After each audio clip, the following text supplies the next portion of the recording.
You have to trust that the dots will somehow connect in your future. You have to trust in something.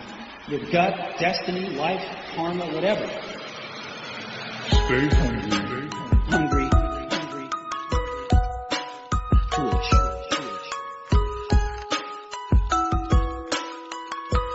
Stay hungry, stay foolish. Welcome to eCommerce All-Stars, brought to you by Nadimo.com, where we help e-commerce entrepreneurs accelerate growth through modern technology and innovative thinking. Hey everyone, thanks for joining today's show with your host Brandon Moscow, of course. And today I'm excited. We have two millennials that are on a mission to help everyone reap the infinite benefits of nailing Instagram. We have Viv Conway and Tash Mays.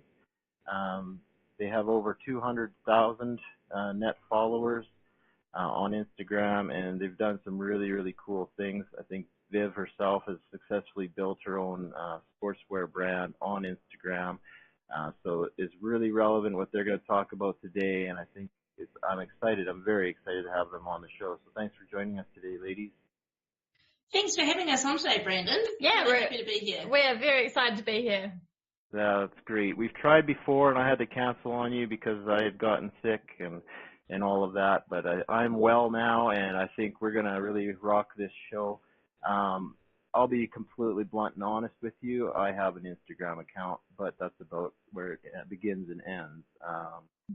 I had to subscribe to something that I had read long, long ago, which is, you know, when it comes to social media, choose your vice and stick with it. So for me, I chose Twitter, and I've just stuck with Twitter.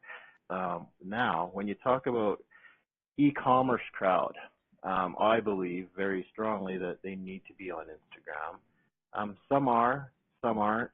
Some are doing it well, some are doing it all wrong, I would hazard to say. So I would love for you guys to just kind of, first of all, start with a little bit of a background on yourself, and then we'll just jump right into a lot of what you've done with social media, Instagram particularly, and your beliefs and thoughts there.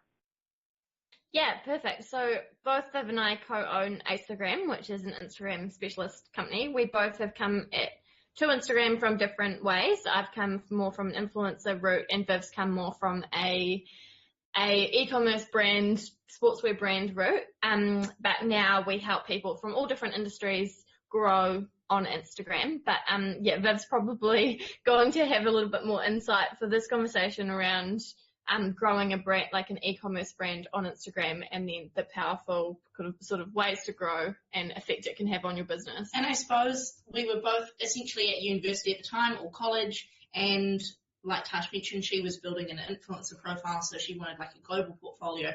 And myself, on the other hand, I was using Instagram to drive web traffic to my store and make sales. So I think what we have in our partnership is actually this unique standpoint of being able to understand where a brand sits in a situation and where an influencer sits in a situation. And I think that's especially relevant to e-commerce, because the way that Instagram is moving forward, it's becoming more and more important to use influencers as part of your marketing and Instagram strategy, which means it gives us, our experiences give us this really level understanding of how to approach it from both angles, which I think has led us to have such successful campaigns in the past.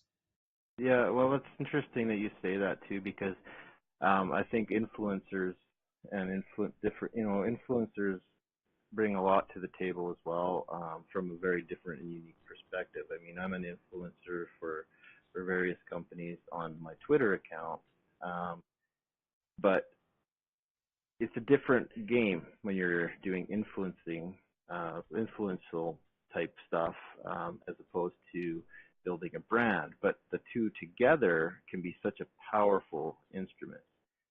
Yeah, I agree. Yeah. Now you mentioned that you were both in school when you started working with Instagram and building what you built. Is that correct? Yeah, so we were at university, like college, you guys call it, in the bottom of New Zealand, and we were both studying food science, and I was doing some marketing, and then we kind of realized that we were putting a group project together and we would talk about Instagram and Instagram growth more than we were talking about our actual study that we were meant to be doing. So yeah, we kind of bonded over that. So that's really cool. I mean, I love it when you start something in school and then you move it out beyond that and into the realms of the real business world. I mean, I took a entrepreneurship degree program, and that was what their whole focus was on, was trying to help you build your plan while you're in school so that you can walk out into the real world and execute on your plan. And it sounds like in its own way, that's what happened to the two of you. What types of I mean, I just want you guys to talk about Instagram and what you've done and what you can do for people, but I'd love to know, like, what are some of the ways that, an e-commerce, or suggestions as to what are some of the things that e-commerce companies can be doing or should be doing on Instagram, and what they could do better? I think it's clear that obviously e-commerce brands on Instagram, their intention is to build a brand and eventually make sales, right? So I think with that intention, and we provide value through our content and through our stories and so on. But what we're seeing at the moment with the most successful e-commerce brands on Instagram is that their sense of brand is really strong and their voice is really strong. So it's clear that any picture you see that's from them, not only does it give value in whichever way their audience wants to see that value, but also you can tell based on the caption, based on the way that the photo is edited or the video, etc., that it comes from that brand. And I think that's where Instagram is becoming so competitive now. That's how brands are starting to stand out, and that's, on the flip side, how brands are starting to suffer slightly if they don't have that strong sense of brand and voice. Yeah, and I think because like the voice and the brand is what I guess goes hand in hand with what makes an e-commerce business successful online, and that's having a really strong niche and knowing your audience really well and catering exactly to that audience. And I think we've noticed it's quite a similar concept really. On starting an Instagram account is like starting a business, and you can't start too varied because if your target audience is everyone, it's no one. So that's the same thing with Instagram. The biggest mistake we see is people starting too varied and trying to target too many different people and different audiences, and not developing a really strong content type and voice and brand with products that target one specific group, because you can always broaden out after that on Instagram and with your brand, but it's just that initial nailing that exact ideal target audience. Mm-hmm. Well, that makes a lot of sense, and I haven't ever heard of it spoken about that way. And I think that's and that's part of why I go back to what I said initially about, I had to choose my vice, because I don't have a full-blown Instagram strategy and these types of things, and I don't want to just kind of go about it halfway and then kind of, just be putting stuff out there just to put it out there. I want to have a consistent message, and I think that's important, again, with e-commerce companies, that you have that consistent message and that brand behind it. Otherwise,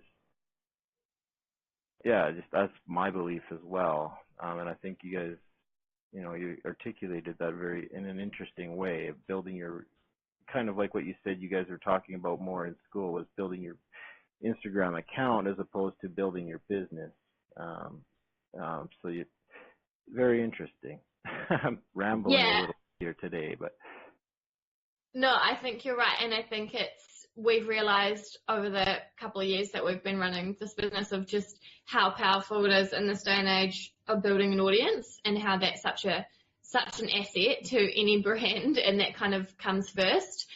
So when you're launching an e-commerce business, often pouring time and resources into building that dedicated tribe of your following is the thing that will stand you in good stead for the future. Like, that's the biggest asset that you can do for your business, for an e-commerce business. Yeah, and not only for the reasons of, like social proof with the amount of, say, followers that you have and the engagement, and also you look at things like, just web traffic and getting people over to your e-com store.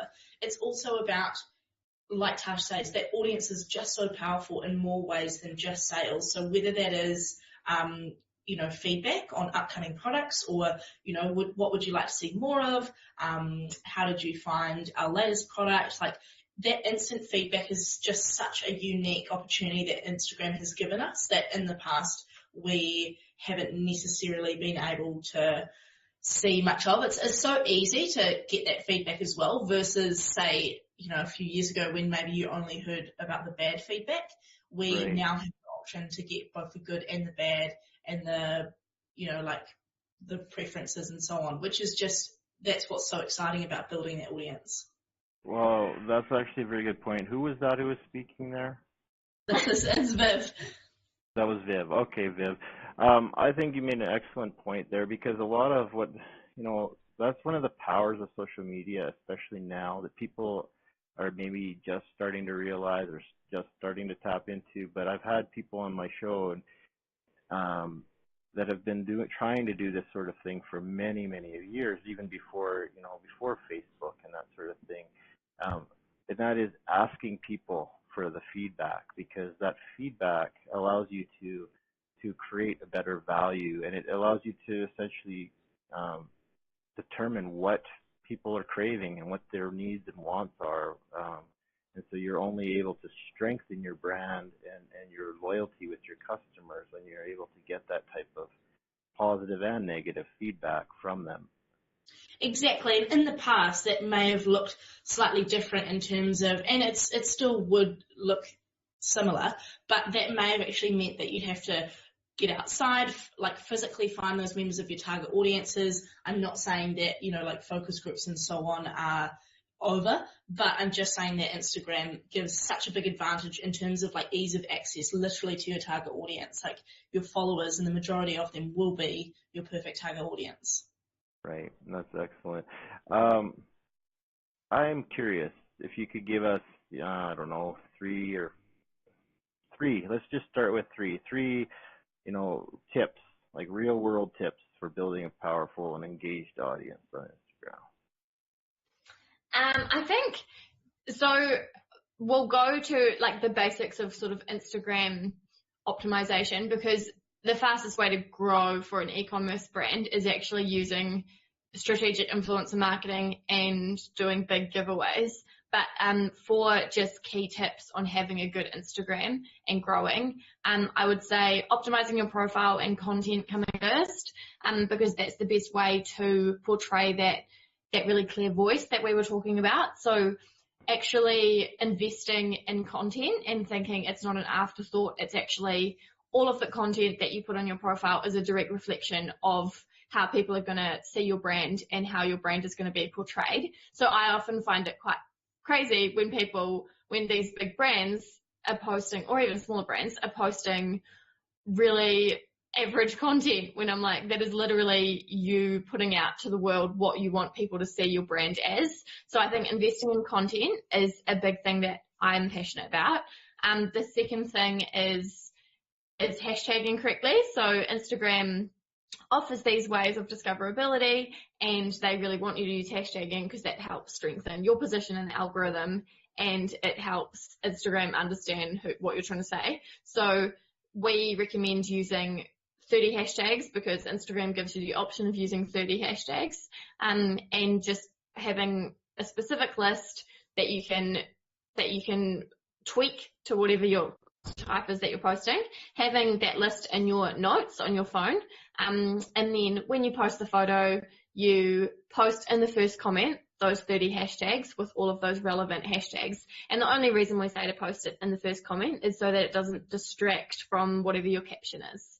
And then the third way to have a really good Instagram account is to be really involved in your niche and in your community on Instagram. So you can't really exist in Instagram space. There used to be this myth that if you posted consistently good content, then people would find you and follow you. And that's not actually the case. You have to have a strategy to go out and bring your audience in. And aside from giveaways and influencer marketing, a great way to do that is engagement, especially if you're a smaller e-commerce brand with not any budget, then this is the greatest way to reach out to your ideal following. So you basically have an engagement strategy of going to other similar brands or to pages that you know have your target audience following them, and then engaging on the latest posts of that page. So that means that you're liking and commenting and even following some of those people that have commented recently, because those are the most engaged members on Instagram and they're your target audience. So that's who you want to be following you. Right.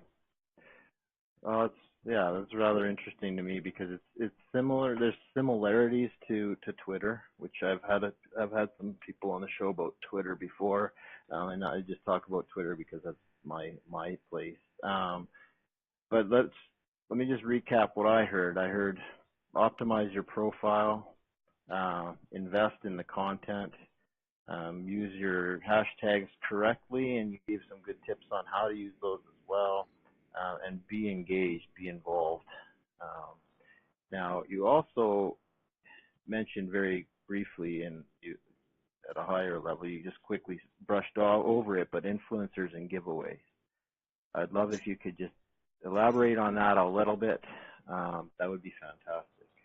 And so I think, well, the idea behind influencers and giveaways is essentially exposure, right? And often sharing audiences. And when you can do it effectively, then like Tash mentions, that's when we see those massive skyrockets in growth of members from your target audience. So if we start with something like giveaways, there's sort of a couple of different things.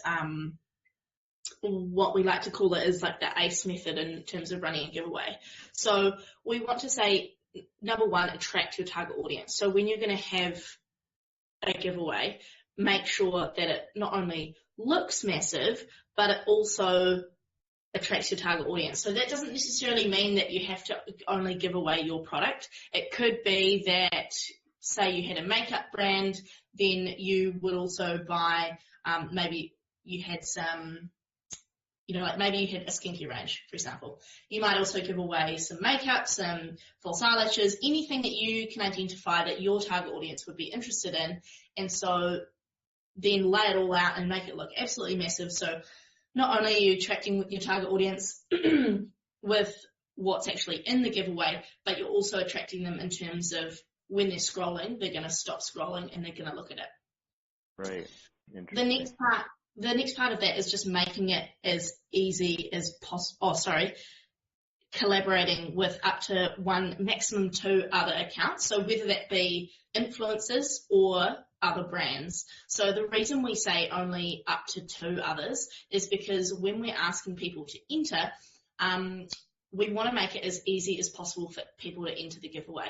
So if you are going to ask people to follow 10 accounts, take a picture of their cat, post it on their feed and tag 30 different things, it's just too much hard work for people to enter. So we want to say, follow this account and tag a friend. And that's all we really want to ask people to do. And the reason for that is that when you tie it all together, you've got this massive giveaway that anyone from your target audience will have to stop, and it'll be too tempting not to enter. They'll have a look at the caption and they'll see that it's super easy to enter. And then if you have collaborated with someone else in another account that is ideally larger than your own, then that's also an opportunity for all those members of your target audience to see your account as well and follow your account as well. So that would be an ideal way of running a giveaway. And like I mentioned earlier, it's just another way for exposure. And by running it in such a way that attracts your target audience, that just means that you're building a really positive and targeted audience for yourself. Excellent. That's very cool. I like what you're talking about with keeping it simple to enter. I talk about that on my show often. Make it simple, make it simple, make it simple. I mean, I generally am talking about the checkout process or portions of the purchasing process, but everything. I mean, I had Shep Hyken on the show, and he wrote a book called The Convenience Revolution. And he talked all about convenience, making it convenient for people. And so it's a similar approach to what you're saying. Follow a person and tag a friend. If it's that simple to enter into the competition, or not competition, the giveaway, you're going to get way more people into that giveaway, and you're going to build your audience, and everything's that's just fantastic. I love that. And I'm loving everything I'm hearing. I would love to talk to you guys all day, but I don't think we can afford to do that. So What I'm going to do is I'm going to end it with, well, before I even get into words of wisdom, do you guys have anything else you wanted to share that I haven't allowed you to, or you didn't get the opportunity to say? No, that all sounds great, I think. Yeah. All right. So then what I'll do is I'm going to end it with two things. One, if you could share any words of wisdom for people, and then how they can get a hold of the two of you. Awesome.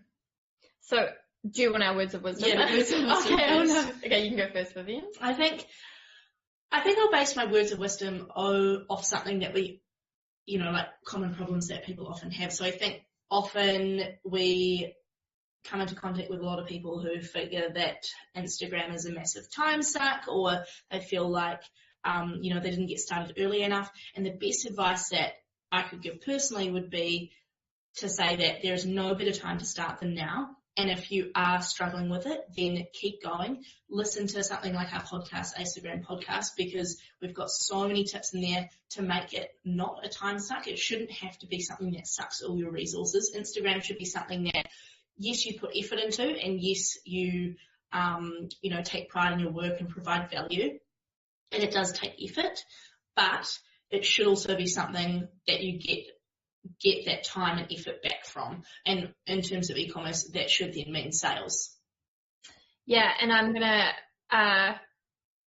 reiterate what Viv's saying, and also just that there is no better time to start on Instagram than now, because as Viv was saying, a lot of people think they've missed the boat, but Instagram actually has changed the algorithm to favor new accounts and those smaller accounts. So the huge giants nowadays are actually struggling, and it's more about that small brand and everyday user. So it's, the time's ideal now to start focusing on Instagram and just putting a strategy in place and sort of efficiently using it so that it isn't a time and resource suck, but that you are actually getting the value from it and providing value on it. That's awesome. Awesome words of wisdom. How can people reach the two of you? ASA Graham podcast is our primary way that we provide things, but if you want to talk to us, then on Instagram, Viv is Viv Conway _ and I'm Tastefully Tash, so you can hit us up there as well. Awesome. Okay, and I'll put those links into the show notes, and so everybody should be, outside of listening to my podcast, should be listening to Instagram podcasts. But don't unsubscribe to mine, but subscribe to this. All right, thanks, ladies, for being on the show. I know you're out in New Zealand, so the time zone difference is probably fairly late for you guys. But thank you very much for being on the show. I appreciate it. Thanks so much for having us, Brandon. Yeah, thank you. You have to trust that the dots will somehow connect in your future. You have to trust in something. Your gut, destiny, life, karma, whatever.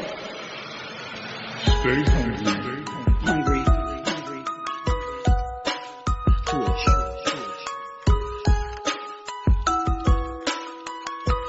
Stay hungry. Stay foolish. Welcome to eCommerce All-Stars, brought to you by Nadimo.com, where we help e-commerce entrepreneurs accelerate growth through modern technology and innovative thinking.